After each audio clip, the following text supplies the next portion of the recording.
소름 끼쳐요. 아무리 생각해도 한국의 외교 수준은 정말 소름이 끼칩니다. 최근 들어 영국, 이스라엘을 포함한 수많은 국가와 아시아 최초로 FTA를 체결하였을 뿐만 아니라 얼마 전에는 동남아 1위 국가인 인도네시아와 세파를 체결하고 최애국 대우를 받기 시작하였죠. 말도 안 되는 속도로 이 모든 일을 한국이 해내고 있는데요. 이번에는 2경 5천조 원의 GDP로 압도적인 세계 1위를 기록 중인 미국과 아주 중요한 계약을 체결하였습니다. 최근 미국의 워싱턴 DC에서 G20 재무장관 및 중앙은행 총재 회의와 IMF 그리고 월드뱅크 연차 총회가 있었는데 여기에 홍남기 부총리가 참여하여 미국의 스티븐 무누신 재무장관과 양자 면담을 하게 되죠. 홍 부총리와 무누신 미국 재무장관의 만남은 이번이 처음은 아닙니다. 지난 4월과 6월에 워싱턴 DC와 일본의 후쿠오카에서 양자회담을 가졌고 이번이 세 번째죠. 세 번 만에 한국과 미국이 놀라운 수준의 업무 협약을 체결하였는데요. 지금 바로 이 기쁜 소식을 전해드릴게요. 먼저 지난 영상들에서 제가 한국이 이렇게 외교를 잘하고 있다는 영상들을 게재하였을 때 한국이 해외 국가들로부터 얻어낸 것들만 영상에 담고 반대로 한국이 해외 국가들에게 내어준 것들에 대한 설명이 없어서 아쉬워하는 분들이 계셨습니다. 이분들을 위해서 이번에는 한국이 미국을 위해 바꿔준 부분을 먼저 설명해 드릴게요. 먼저 한국은 외환시장 개입 내역 공개 주기를 단축하였습니다. 쉽게 예를 들어 설명해 드리면 한국 정부가 원달러 환율에 직접 개입하는 경우가 종종 생기는데요. 6개월에 한 번씩 공개했던 이 내역들의 공개 주기를 3개월로 줄이겠다는 것입니다. 미국은 현재 아시다시피 매달 60조 원이 넘는 무역 적자를 기록 중이고 특히 지난해 12월에는 70조 원이 넘는 적자를 한 달 만에 기록하는 등 심각한 적자의 골머리를 앓고 있습니다. 이를 해결하기 위해서 트럼프가 한국을 포함한 중국, 일본, 독일 등의 국가의 환율을 인위적으로 낮춰서 미국에 많이 팔아먹으려 하지 말라고 떼를 쓰고 있죠. 한국이 일방적으로 미국을 위해 바꿔준 것은 이것이 전부입니다. 자, 이거 하나 내주고 한국이 미국으로부터 얼마나 얻어냈는지 지금 바로 알려드릴게요. 첫 번째가 바로 자동차 관세입니다. 미국은 무역확장법 232조에 따라서 수입 자동차의 최고 25%의 관세를 부과하는 방안을 고려 중인데요. 홍남기 부총리가 한국산 자동차를 이 대상에서 제외해달라고 하니 문우신 미국 재무장관은 이렇게 답변합니다. 한국의 입장을 충분히 고려하겠다. 이 정도는 별거 아니네 라고 생각하시는 분들이 분명 계실 수 있습니다. 그런데요, 최근 일본이 미국과 무역 협상을 통해서 8조 4천억 원 규모의 미국산 농산물에 대해서 일본 시장을 추가로 개방하고 미국산 가축용 옥수수 270만 톤을 일본의 민간 기업들이 사줄 것이라고까지 얘기했었죠. 이렇게까지 미국에 퍼다주고 얻은 것은 무역협상을 이끈 미국 무역대표부의 발언으로 깔끔하게 정리가 됩니다. 일본산 자동차 관세 인하를 논의하고 싶은 것은 일본의 야심이다. 무역확장법 232조를 적용해서 관세를 최대 25%로 인상하는 것이 미국의 의도는 아니지만 계속 협상할 것. 이 답변과 문우신 재무장관이 한국에 준 답변, 한국의 입장을 충분히 고려할 것과 별반 다를 것이 없죠. 자, 그리고 두 번째는 한국 입장에서도 대박이지만 오히려 미국이 한국이라는 대박 버스에 승차한 것이라 볼 수도 있습니다. 미국이라는 나라가 다른 건 몰라도 돈 냄새는 기가 막히게 잘 맡습니다. 돈이 될 만한 큰 규모의 사업이라면 전 세계 어느 곳에서라도 정밀하게 찾아내고 있는데요. 그 기회를 한국에서 찾은 것입니다. 바로 한미 인프라 협력 업무 협약을 체결한 것인데 중남미 지역과 동남아시아 지역 등으로 한미 기업들의 공동 진출을 촉진하고 제도적 금융 지원 시스템을 구축하는 등의 협력 내용이 포함되어 있습니다. 한국은 최근 중미 5개국과 강도 높은 FTA를 체결하였고 얼마 전에는 동남아 1위 국가인 인도네시아와 FTA보다 높은 수준의 협력인 세파를 인도에 이어 세계에서 두 번째로 체결하는 등 동남아 지역에서 한국의 영향력을 빠른 속도로 확장해 나가고 있죠. 이 정보들을 기가 막히게 캐치하여 아세안 지역에서 주도권을 잡을 한국과 재빨리 함께하자는 계약을 체결한 것입니다. 단순히 업무 협약만 얻어낸 것이 아니죠. 홍 부총리와 문우신 미국 장관은 빠른 시일 내에 실무진들이 회의를 갖고 실제 공동사업단을 구성하자는 논의까지 할 예정이라 전했습니다. 인도 그리고 동남아 국가들과 관계를 강화하여 대한민국 번영의 핵심 축이 되는 신남방 정책에 미국이 함께할 수 있는 것은 미국 입장에서도 대박이죠. 다른 지역들에 비해서 중국, 인도, 동남아 등을 포함한 인도 태평양 지역에서 유독 미국과 미국 기업들이 힘을 쓰지 못하고 있습니다. 그런데 이 지역들에서 최근 고속 성장하며 대세 중에 대세로 꼽히고 있는 한국과 힘을 합친다는 것은 미국 입장에서 환호할 일이죠. 이 지역에서 미국에 반대되는 세력, 이를 수정주의 세력이라 하는데 대표적인 미국의 수정주의 세력이 중국이죠. 동남아에서 삼성을 제외하면 중국 기업들이 절대적인 시장 점유율을 장악하고 있고 미국과 일본이 주도하는 IMF에 대항하여 아시아 인프라 투자은행이라는 것을 만들어 아시아 태평양 지역에서 영향력을 더욱 강화하고 있기 때문에 이번 한국과의 계약이 체결되지 않았다면 당연히 아쉬운 쪽은 미국입니다. 여기에 한국뿐만 아니라 미국도 인프라 시장 투자 확대를 위해 한국과 협력을 시작하게 되고 글로벌 인프라 시장을 함께 손잡고 공략하기 위해 실무 워킹그룹을 구성하기로 합의까지 얻어냈습니다. 일본의 퍼주기 외교와는 제대로 레벨 차이를 보여주고 있죠. 한국이 미국을 상대로 진정한 윈윈 외교의 정석을 보여준 것으로 그 누구보다도 일본의 아베 총리가 이 소식을 들으면 가장 배아파하겠네요. 추천 한번 정중히 부탁드리면서 들어가 보겠습니다. 우선 이 녹음물 안에 제가 하는 발언들은 모두 미국 정부, 공인된 기관 등의 공식 발표 내용의 사실 관계만을 전해드림을 구글 AI님께 또 공지 드리면서 들어가 보죠. 오늘은 화면에 두 가지 이슈 먼저 다뤄보고 화면에는 없지만 또 멤버십 가입자분이 관심 기업인 포스코 ICT 기업 개요 관련해서 뒤에 간략히 공유해드리는 시간 갖도록 하겠습니다. 첫 번째 주제부터 가보죠. 트럼프가 이번에 초강수를 뒀죠. 이 부분에 대해서는 긍정과 부정의 평가가 지금 팽팽히 맞선다라고 볼 수 있는데 미국이 이 WHO에 대한 자금 지원을 전면 중단하겠다라는 부분인데 이번 글로벌 보건 이슈 관련해서 지나치게 좀 죄송합니다. 지나치게 WHO가 중국 편을 들면서 이 이슈에 대한 조기 경보에 완전히 실패했다라는 것을 이제 미국에서 이유로 들었습니다. 이 부분에 대해서 WHO가 한창 중국이 문제가 될 시기에도 중국의 대처에 대해서 일관적인 긍정 평가를 내린 부분에 대해 트럼프가 할 일을 했다라고 평가하는 전문가도 있고 아니 아무리 그래도 지금 WHO의 역할이 가장 중요한 시기에 자금 지원을 중단하는 것은 지나친 처사다라는 평가가 엇갈리고 있습니다. 사실 WHO의 사무총장도 중국의 지원 아래 당선된 것은 누구나 알고 있는 글로벌적으로 이미 그 자금 지원은 공식적으로 이루어진 것이기 때문에 어쩔 수 없는 정치적 역학관계가 존재한다는 것 다들 알고 있습니다만 그래서 저도 그 과거 영상에서 WHO의 이 중국에 대한 일방적인 편들기에 대해서 조금 비판적인 녹음물을 업로드한 바 있습니다. 이 트럼프 대통령이 이날 이제 백악관 그 로즈가든에서 열린 기자회견에서 언급을 했죠. WHO의 역할에 대한 재검토 작업을 하는 동안 자금 지원을 중단하겠다. 그러니까 영구적인 건 아니긴 합니다.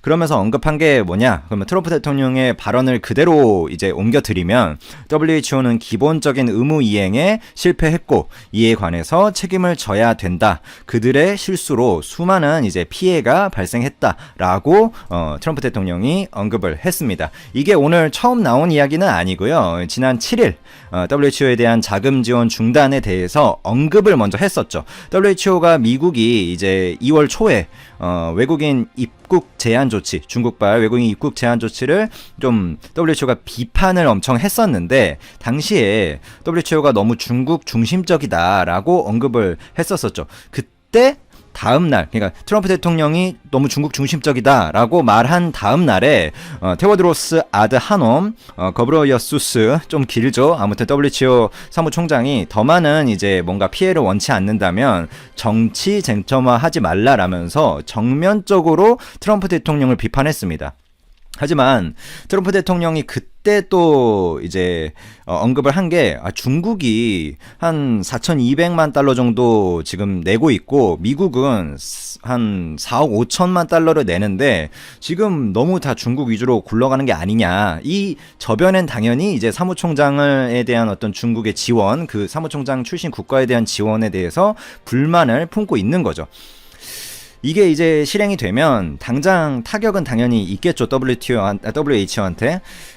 WHO에 대한 각국의 기여금을 보면 경제 규모와 인구 등에 따라 내는 의무 분담금이란 게 있고, 이외에 자발적 기여금이라는 게 있는데, 미국은 당연히 이제 경제 규모 이런 것들 최고니까 두 항목 모두에서 최대 그 지원국이고, 중국의 경우로 보면 당연히 이제 GDP 세계 2위니까 의무 분담금은 세계 2위지만 자발적 기여금 수준은 조금 이제 변동성이 있습니다.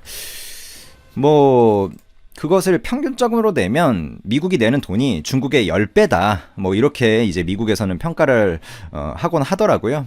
그래서 WHO 때리기에 대해서 공화당의 시각도 어느 정도 반영이 돼 있고, 그러니까 공화당은 애초에 이제 WHO 관련의 어떤 진실 은폐 가능성에 대해서 언급을 한 바가 있거든요. 뭐 공산주의 중국을 믿을 수 없다라고 릭 스콧 상원 의원이 언급한 바 있죠. WHO가 우리를 속였기 때문에 그들을 믿을 수 없다라고 이 상원 의원이 언급을 한 바가 있습니다.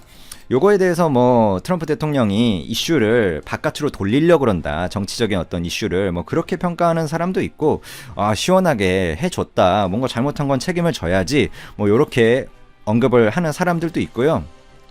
지금 이제 싸우는 와중인데 운영에 필요한 자금을 줄이는 것은 조금 아니다라고 평가하는 사람도 있고, 그 사람들마다 좀 갈립니다.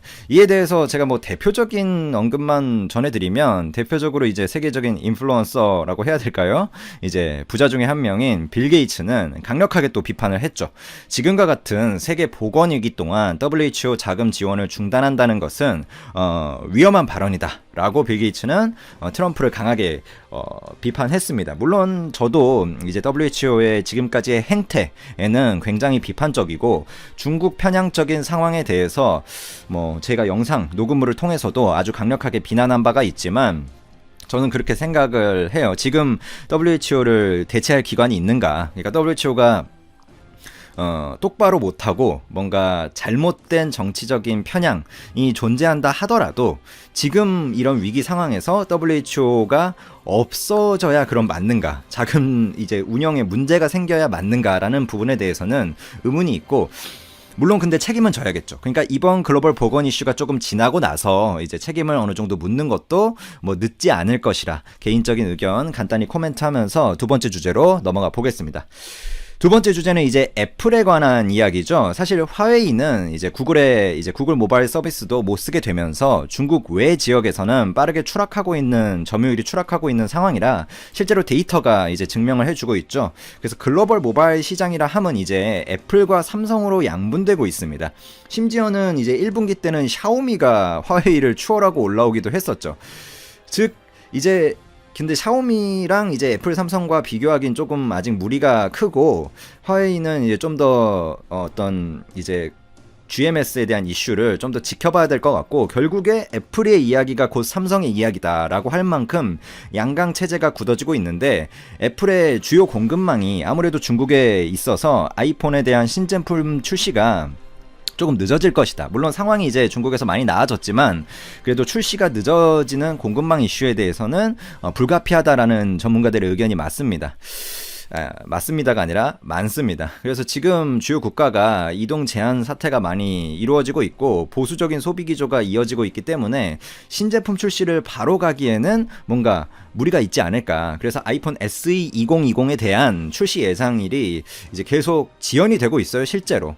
그래서 원래 당초에는 4월 초에 이제 아이폰 SE, 그러니까 이미 나왔어야 돼요. 그러니까 출시가 아이폰 SE 2020이 나왔어야 되는데 요게 이제 다음 달까지 밀리지 않을까라는 이야기가 나오고 있습니다. 그것에 대해서는 이제 이미 그러니까 지연이 된 건, 한 단계 지연이 된 건 이미 사실관계고요. 이게 어디까지 지연이 될지, 이번 달 말에 나올지 뭐 다음 달에 나올지 그것까지는 이제 아직 결정되지 않았다. 근데 이제 상황이 중국이 나아지고 있기 때문에 저는 뭐 나오기는 할 거다, 뭐 이렇게 보고 있습니다.